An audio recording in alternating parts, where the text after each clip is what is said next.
Hello everyone, I am CA Megha Tripathi from Commerce Ace and CSEET का ये पहला lecture आपके लिए बहुत ज़्यादा इंटरेस्टिंग रहने जा रहा है। Yes, CSEET that is CS Executive Entrance Test। अब ये क्या होता है भाई, लास्ट वाले वीडियो में सभी ने देखा होगा कि ये कंप्यूटर बेस्ड एग्जाम है और इसमें हमें एमसीक्यू जैसे क्वेश्चंस आते थे ना, इस तरीके से हमें टिक टिक करके एक कंप्यूटर पे सॉल्व कर देना है। मतलब अब नो पेपर राइटिंग, अब नो लॉन्ग लॉन्ग आंसर्स, अब सिर्फ आपको क्या करना है, अब आपको जैसे सीपीटी हुआ करता था सीए में कि आप लोग गोला बना के आ जाते थे, इसी तरीके से आपको कंप्यूटर पे टिक करके आना है। तो CSET में जो बच्चे मेरे साथ जुड़ चुके हैं, सबसे पहले उनका बहुत अच्छे से हार्दिक स्वागत करती हूँ। एंड आप ये जो प्रेस्टिजियस कोर्स में उतर चुके हो और जो आपने सपना देखा है, वो हम दोनों को साथ में मिलकर पूरा करना है। तो आज का जो मैंने आपको टॉपिक लिया है वो आप ही के फील्ड से रिलेटेड है। जैसे कि अगर आप अपना सिलेबस देखोगे, लास्ट टाइम मैंने डिस्कस भी किया था, तो अगर आप ICSI के मेंबर बनना चाहते हो तो आपको ये भी पता होना चाहिए कि ICSI एक्चुअली में है क्या।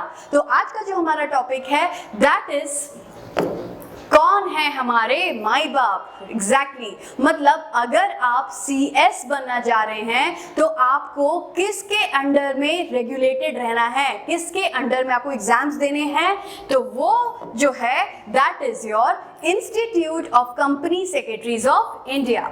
नाउ बच्चों, institute of company secretaries of India आपका खुद का ऑथोराइज्ड बॉडी है, ये रेगुलेटरी बॉडी है जो हर एक मेंबर जो CS बनना चाहता है, हर एक स्टूडेंट जो CS बनना चाहता है, जो CS बन चुका है, उनको रेगुलेट करता है। ठीक है, सो आपको ये ध्यान रखना है कि भाई अगर ICSI में हम रजिस्टर हो गए हैं, मतलब ICSI के छत्रो छाया में हम निवास करेंगे आगे आने वाले सालों में, जब तक हम CS बन ना जाएं। और जब CS बन जाएंगे तब उसके तौर तरीके हमें अपनाने रहेंगे कि भाई ICSI क्या चाहता है, किस तरीके से एथिक्स करना है, किस तरीके से कोड ऑफ कंडक्ट करना है, वो सारी चीजें आपको ICSI ही बताएगा। चलो, तो ये जो आप देख पा रहे हो स्क्रीन पे, दिस इज द वेबसाइट बेटा, जहां पर आपको ICSI के सारे डिटेल्स मिल सकते हैं। तो आप विजिट कर सकते हो ICSI.edu.com। तो इसमें आपको home, profile, member, student, employ, online services, ऐसे करके सारी चीजें मिलेंगी। तो जिन लोगों ने CSET में रजिस्ट्रेशन लिया होगा वो ऑलरेडी इस वेबसाइट से रूबरू होंगे, क्योंकि उनने अपना जो रजिस्ट्रेशन करवाया होगा वो ऑनलाइन यहाँ पर ही करवाया होगा। तो इसीलिए आपके कोर्स में थोड़ा सा ओवरव्यू ICSI का भी रखा है। एंड मान के चलिए आपके 5 क्वेश्चंस आपके इस वाले टॉपिक में से भी आने हैं। तो ये एक ऐसा टॉपिक है कि एक बिगिनर्स टॉपिक होता है ना, कि हम किसी चीज को कर रहे होते हैं, किसी फिल्म को देख रहे होते हैं, तो उस फिल्म का थोड़ा सा बैकग्राउंड या फ्लैशबैक नहीं बताते हैं फिल्म में। तो इसी तरीके से कोर्स में ये रखा गया है, इसलिए मैंने अपने बैच को स्टार्ट करने में ही सबसे पहले ICSI इंक्लूड किया, सो दैट आप समझ जाओ कि ICSI करता क्या है और ICSI के आपसे क्या इच्छा है या आपकी क्या ड्यूटीज है, या वो आपको क्या क्या चीजें प्रोवाइड कराएगा। ठीक है, सो जैसे कि आप देख पा रहे हो स्क्रीन पे, मैंने आप लोगों के लिए कुछ ओवरव्यू लेके रखा हुआ है कि ICSI एक्चुअली में बेटा होता क्या है। सो ICSI एक ओनली रिकॉग्नाइज्ड प्रोफेशनल बॉडी है इंडिया में, जैसे कि इंस्टीट्यूट CA का होता है, CMA का होता है, आपके MBA के, इंश्योरेंस के, इन सब के इंस्टीट्यूट्स बनाए गए हैं। तो ये इंस्टीट्यूट सारे जो भी इन फील्ड में प्रैक्टिस करेंगे उन प्रोफेशनल्स को, उन स्टूडेंट्स को गाइड करते हैं। तो इसीलिए एक प्रोफेशनल बॉडी है जो इंडिया में बनाया गया है, और ये एक्ट ऑफ पार्लियामेंट के थ्रू बनाया गया है। और एक्ट कौन सा है वो आपको ध्यान में रखना है, क्योंकि वो MCQ आपसे पूछा जा सकता है। That is company secretary act 1980। ठीक है, so this is the act which you have to keep in mind and you have to ratify it. आप जब तक जिंदा हो, जब तक CS बन रहे हो, बन भी गए हो, ये एक्ट आपको हमेशा रेगुलेट करेगा। So what is the act? That is company secretary act 1980। ठीक है, अब जैसे हम ये 1980 को समझेंगे कि भाई इस एक्ट में क्या क्या है, तो आपको ये भी पता पड़ेगा कि ICSI जो फंक्शन करता है वो किसके अंडर में करेगा। वो फंक्शन करता है under the jurisdiction of ministry of corporate affairs. अब मैम ये क्या है? बेटा आप लोग CS बनने के बाद मोस्ट ऑफ द टाइम कौन सा काम करने वाले हो? बहुत सारे लोगों को ये आंसर पता होगा कि मैम हम कंपनी फॉर्मेशन या फिर कंपनी से रिलेटेड जो फॉर्मेलिटीज रहती हैं हम वो सारी चीजें करेंगे। बिल्कुल बिल्कुल सही। तो वो सारी चीजें बेटा आपकी कौन सी साइट पे होती है? वो होती है आपकी मिनिस्ट्री ऑफ कॉर्पोरेट अफेयर्स की साइट पे। मतलब ये जो एक ऐसा डायमेंशन है पार्लियामेंट ने डिजाइन किया है जो कंपनीज को रेगुलेट करता है, जो एलएलपीज को रेगुलेट करता है। तो आप एज अ कंपनी सेक्रेटरी जब अपने सर्विसेज देते हो, जब आप कंपनी का फॉर्मेशन देखोगे या आप कंपनी का इनकॉर्पोरेशन, कंपनी का ऑल्टरेशन, ये सारी चीजें आप देखते हैं, एनुअल फाइलिंग देखते हैं, तो ये सब चीजें आपको रिपोर्ट कहाँ करनी पड़ेंगी? ये आपको रिपोर्ट करनी पड़ेंगी एमसीए की साइट पर। ठीक है, आपको यहाँ पे सारे फॉर्म्स डाउनलोड करके अपलोड करने हैं, कंपनी के फॉर्म, कंपनी का डेटा, कंपनी का ऑडिट रिपोर्ट, ये सारी चीजें आप कहाँ अपलोड करते हो? वो अपलोड करते हो एमसीए पे। तो अगर आप कंपनी सेक्रेटरी हो तो कंपनी सेक्रेटरी को आईसीएसआई को भी कौन रेगुलेट करेगा? एमसीए ही करेगा। ठीक है, so this is the top most authority जिसको कंपनी सेक्रेटरी का जो इंस्टीट्यूट है दैट इज आईसीएसआई ये भी रिपोर्ट करता है। ठीक है, सो अभी तक जो नए बच्चे हैं मेरे उन्हें समझ आ गया होगा कि हायरार्की कैसी चल रही है। ये है सीएस, सीएस को रेगुलेट कौन करता है? आईसीएसआई, और आईसीआई को रेगुलेट कौन करेगा? Ministry of corporate affairs. ठीक है, चलो फिर ICSI has its headquarters at New Delhi. This is also a very good point you have to keep in mind. MCQ पूछा जा सकता है कि अगर आप ICSI के हेडक्वार्टर्स में कुछ देखो होगा क्या कि अगर आपके हेडक्वार्टर्स हैं मतलब इसके नीचे बहुत सारे रीजनल ऑफिसेज होंगे, इसके नीचे बहुत सारे ब्रांच ऑफिस होंगे। यस, तो जो हेडक्वार्टर है वो हमेशा मोस्ट ऑफ द टाइम कहाँ रहता है? मोस्ट ऑफ द टाइम वो रहता है न्यू दिल्ली में। अब न्यू दिल्ली क्यों भाई? क्योंकि न्यू दिल्ली कैपिटल है तो उसको कुछ तो फुटेज देना ही है, इसीलिए न्यू दिल्ली में आईसीएसआई का आपको हेडक्वार्टर मिलेगा। अब जैसे कि हेडक्वार्टर आ गया हमारा दिल्ली में, यहाँ पर आपका आ गया है हेडक्वार्टर, बट इसके नीचे के 4 डिविजन्स हैं जो आईसीएसआई ने अपॉइंट करके रखे हैं। अब वो कौन कौन से डिविजन्स हो सकते हैं? वो डिविजन्स हैं 4 regional offices at New Delhi. एक न्यू दिल्ली में तो रहेगा ही रहेगा, एक है आपका चेन्नई में, एक है आपका कोलकाता और दूसरा है आपका मुंबई। अब ये जो 4 मेन रीजनल ऑफिसेज हैं ये गवर्न करते हैं अपने अंडर में किन चीजों को? अपने अंडर में ऐसी चीजों को जो कि एक्चुअली में आपको गवर्न करेगा और आईसीएसआई के रेगुलेशंस उन मेंबर्स तक बताएगा। ठीक है, तो चलो ये चीज ध्यान में रखनी है। तो इस स्लाइड में मैं आपको ये भी बता देती हूँ कि हमें क्या क्या अपने माइंड में रखना है, बाकी इसमें हमें एक्स्ट्रा एफर्ट नहीं डालना है। तो क्या क्या चीजें हैं? सबसे पहली चीज क्या है? सबसे पहली चीज है कि एक प्रोफेशनल बॉडी है और ये किससे रेगुलेटेड रहती है? ये एमसीए से रेगुलेटेड रहती है।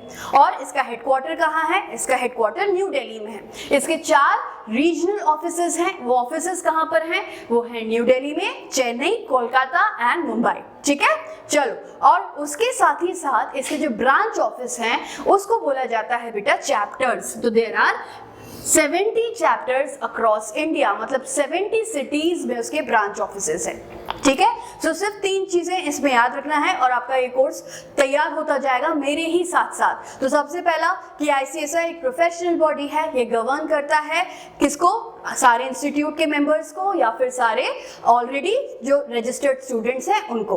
ठीक है, मगर आईसीएसआई को कौन गवर्न करता है? आईसीएसआई को गवर्न करता है एमसीए। ओके, देन अब एमसीए जो गवर्न करता है आईसीएसआई को, तो उसका आईसीएसआई का मेन ऑफिस कौन सा है? हेड ऑफिस कौन सा है? That is new Delhi. Very nice. Okay, new Delhi के बाद आपको ये ध्यान रखना है कि उसके 4 ऑफिसेज हैं, 4 रीजनल ऑफिसेज है और वो कहाँ कहाँ हो सकते हैं? सबसे पहला न्यू दिल्ली खुद, उसके बाद चेन्नई, उसके बाद Kolkata and then Mumbai. Perfect, ठीक है, ये चीज याद रख ली। अगर इसमें से कोई क्वेश्चन आता है तो आपको सिर्फ टिक करके आना है और आप इजीली इसमें मार्क्स अटेन कर पाओगे।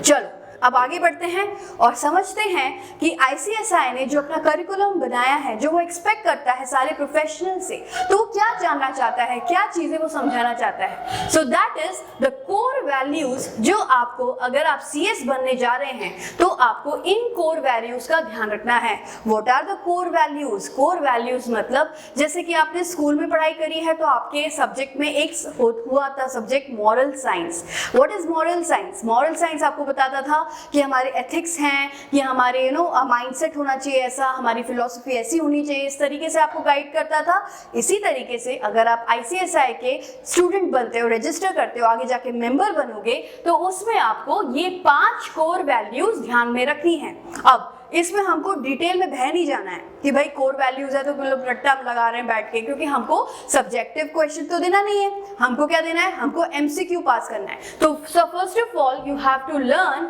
What are the 5 core values. तो सबसे पहला है बेटा इंटीग्रिटी, देन है एथिक्स, देन है reliability, ownership and being stakeholder centric.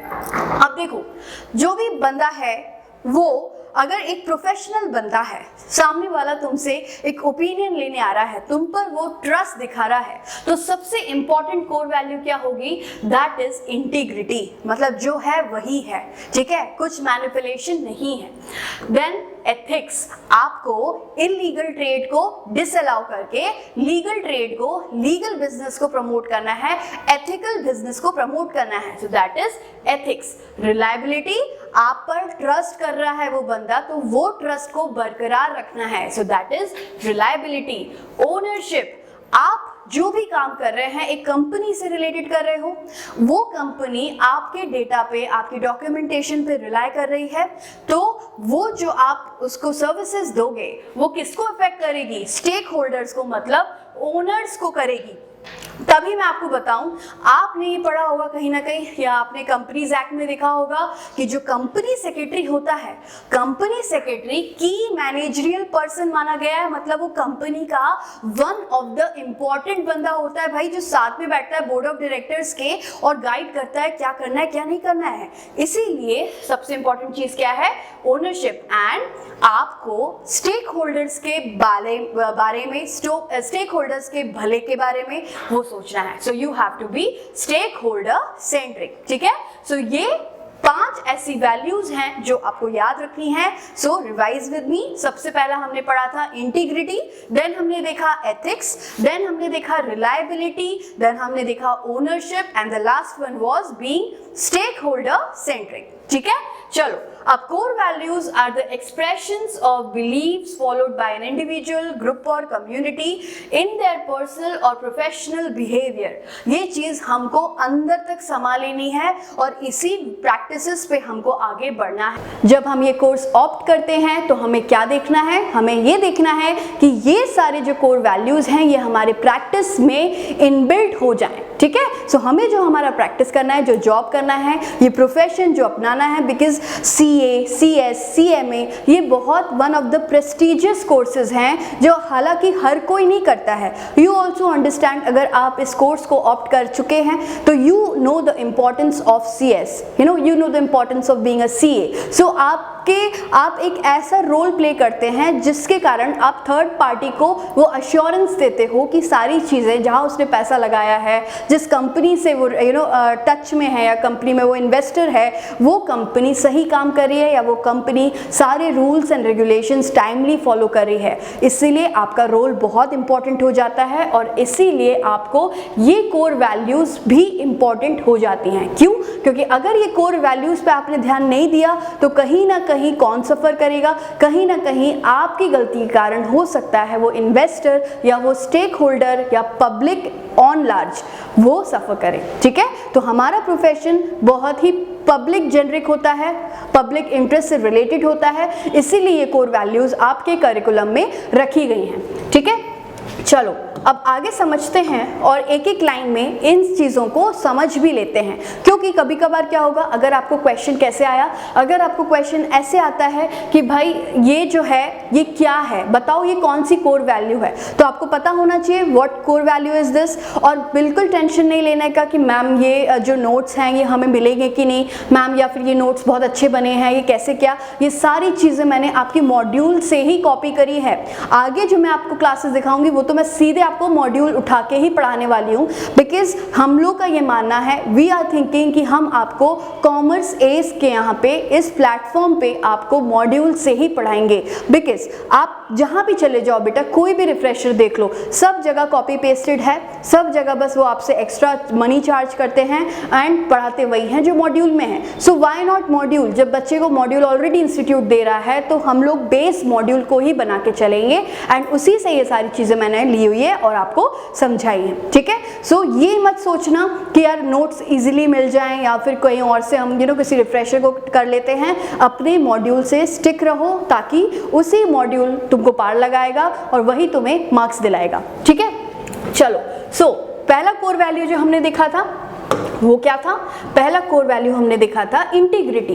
Integrity क्या होता है? इंटीग्रिटी इज समथिंग जिसमें it is guided by a set of core principles that will empower them to remain consistent with high, ठीक है, with high value।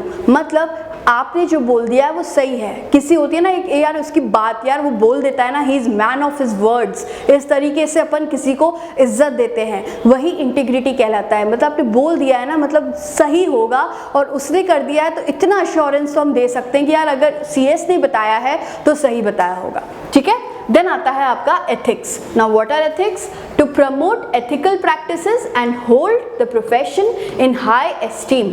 आपको profession को गिराना नहीं है, because this is one of the top layer professions जहां पर की मैनेजरियल पर्सन को अपॉइंट किया जाता है, राइट। CS, CA ये आपको कभी भी ऑपरेशनल लेवल ऑफ मैनेजमेंट में कभी नहीं दिखेंगे, ये आपको हमेशा ऊपर दिखेंगे, राइट। तो ये जो आपका प्रैक्टिस है, ये जो आपका प्रोफेशन है, इसको आप हाई एस्टीम में फॉलो करें एंड मेंटेन करें quality and reputation, so that आप क्या कर पाओ, सो दैट आप एथिकल प्रैक्टिस कर पाओ। देन आता है reliability, quality and predictability through commitment and value added services. अगर आप सामने वाले को कस्टमर वैल्यू सर्विसेज देंगे, कस्टमर सेटिस्फैक्शन देंगे, तभी तो वो आप पे रिलाय कर पाएगा, तभी वो आप पे दूसरे टाइम आएगा। इसीलिए reliability is also one of the core value of ICSI। Then आता है ओनरशिप, to be responsible, सबसे important, to be responsible, to always do the right thing in the eyes of valued stakeholders and the public at large। हमें ऐसा काम करना है जो publicly interest में हो और जो उसके against में काम न करें। And now जो भी हम काम कर रहे हैं वो किसके लिए कर रहे हैं? It is stakeholder centric, believe in constant and stakeholder consultation and in translating their aspirations into achievable goals। मतलब वो जो चाहते हैं उनको करके दिखाने का माध्यम कौन बनेगा? माध्यम बनेगा कंपनी सेक्रेटरी। तो वो अगर कुछ एस्पायर कर रहा है, उसको ड्रीम्स को फुलफिल करने का, उसके ड्रीम्स को कांस्टेंट कमिटमेंट के थ्रू, उस प्रैक्टिसेस को फॉलो करके उसको वो गोल अचीव करवाना जो वो देख रहा है। बिकॉज कंपनी सेक्रेटरी मतलब कंपनी का सेक्रेटरी, मतलब तुमको इतना इंपॉर्टेंट रोल दिया गया है कि भाई कंपनी को तुम आगे बढ़ाओगे, तुम ही उसको गाइड करोगे कि तुम्हें कौन से फॉर्मेलिटीज करने, कौन से रूल्स एंड रेगुलेशंस करने। बिकॉज अगर तुम कहीं चूक गए तो पता पड़ा कंपनी तो किस में फंस गया, लॉज में फंस गया, सूट्स में फंस गया और वो काम कर ही नहीं पा रहा है। तो ये ड्यूटी तुम्हारी है, ठीक है। तो ये 5 वैल्यूज हैं जो तुम्हें ध्यान में रखनी है। What are the 5 values? Integrity. अब इसको ध्यान में कैसे रखोगे? इंटीग्रिटी का एक वर्ड क्या है? इंटीग्रिटी का एक वर्ड है टू रिमेन कंसिस्टेंट, ठीक है। दिस इज द वर्ड, मैं हाईलाइटर यूज करती हूँ, आई थिंक ये इजीली होगा। सो this is the word consistent. Ethics अगर आएगा तो एथिक्स में क्या करना है? Ethical practices. So ethical practices so that हमारा जो प्रोफेशन है वो हाई एस्टीम में काम करे। देन आता है reliability. Reliability is quality and assurance, ठीक है, क्वालिटी एंड कमिटमेंट। तो ये जो चीजें आएंगी तो ये कौन सी कोर वैल्यू बताएगी? Reliability. Then ownership, that is to be responsible, ठीक है। तो ये कीवर्ड्स याद रखोगे ना तो तुमको याद हो जाएगा कि कोर वैल्यू में हमको अगर कुछ आया MCQ तो उसमें क्वेश्चन पूछा, फॉर एग्जांपल तुमको यही पूछ लिया और उसमें दे दिया है कि which of the core value is this, तो तुम्हें याद आना चाहिए कि भाई ये हमने यहाँ पढ़ा था। तो कीवर्ड से तुम लोग रिलेट करके इसको इजीली सॉल्व कर सकते हो। देन स्टेकहोल्डर्स में translating the aspirations into achievable goals, ठीक है। चलो अब एक भी सेकंड वेस्ट ना करते हुए आगे बढ़ते हैं और समझते हैं जो तुम कंपनी सेक्रेटरी बनने जा रहे हो, कंपनी सेक्रेटरी की डेफिनेशन क्या है। फिर हम नेक्स्ट वीडियो में इसके फंक्शंस, इसकी ड्यूटीज वो देखेंगे। सो मेरे साथ टच में बने रहो और जितना भी ये है बेटा टैली कर लेना, सारा मैंने मॉड्यूल से बताया है और उसका इंडेक्स भी मॉड्यूल के थ्रू ही चल रहा है। तो आज एक रीडिंग अपने मॉड्यूल से भी मार लेना और ये टॉपिक जहाँ तक मैं पढ़ा रही हूँ वहाँ तक अपना कंप्लीट कर लेना, ठीक है। सो कंपनी सेक्रेटरी जो हम बनने जा रहे हैं वो क्या होता है? अकॉर्डिंग टू सेक्शन 21C मैंने अपने जब मैं CA के बच्चों को पढ़ा रही थी तो मैंने उनको भी ये चीज़ बताई थी, कभी भी कोई एक्ट बनता है तो उस एक्ट में डेफिनेशंस नॉर्मली कहाँ दी जाती हैं, that is given under section 2। ये एक है ही उनका प्रैक्टिस जो वो फॉलो करते हैं। सो जब ये चीज़ हमें फॉलो करनी है तो हमको ये भी ध्यान रखना है कि कंपनी सेक्रेटरी की डेफिनेशन कहाँ दी गई है, that is section 2 of the company secretaries act 1980। और ये क्या बोलता है, that company secretary means a person who is a member, ठीक है, who is a member of the institute of company secretaries of India. मतलब पहली चीज कि भाई तुम मेंबर हो किसके, ICSI के। बहुत अच्छा, धन्यवाद आपने बता दिया, नहीं तो हमें पता ही नहीं पड़ता। अगर तुम मेंबर हो ICSI के तभी तुम कहलाओगे कंपनी सेक्रेटरी। और company secretary is recognised as one of the key managerial person, that is KMP। ये हम डिटेल में आगे पढ़ेंगे आपके कोर्स में, जब आप समझोगे कि की मैनेजरियल पर्सन कौन होता है। One of the important person जो CEO के रैंक पे होता है और उसी के साथ बोर्ड ऑफ डायरेक्टर्स की जो मीटिंग होती है उसको असिस्ट करता है, उनके लेवल पे बैठता है, ठीक है। तो मतलब ये टॉप लेवल वाले बंदे होते हैं। सो जो कंपनी सेक्रेटरी होती है वो भी एक KMP को समझा जाता है कि वो भी एक KMP होता है, कंपनी सेक्रेटरी, ठीक है, बिकॉज वो बहुत इंपॉर्टेंट बंदा होता है। तो सिर्फ ये चीज़ ध्यान रखनी है आपको कि भाई कंपनी सेक्रेटरी क्या है, कंपनी सेक्रेटरी एक मेंबर है किसका, ICSI का, और वो रिकॉग्नाइज्ड है एज KMP ऑफ कंपनीज, ठीक है। तो ये चीज़ ध्यान में रखनी है। आज हमने कोर वैल्यूज़ पढ़े, आज हमने ICSI को समझा, आज हमने उसका देखा कि उसका हायरार्की कैसा चलता है, और हमने डेफिनेशन देखा। अब अगले वाले वीडियो में मैं आपसे डिस्कस करूंगी कि क्या फंक्शंस रहते हैं और किस तरीके से कंपनी सेक्रेटरी प्रैक्टिस कर सकता है या वो जॉब करेगा, ठीक है। Till then stay connected with commerce as.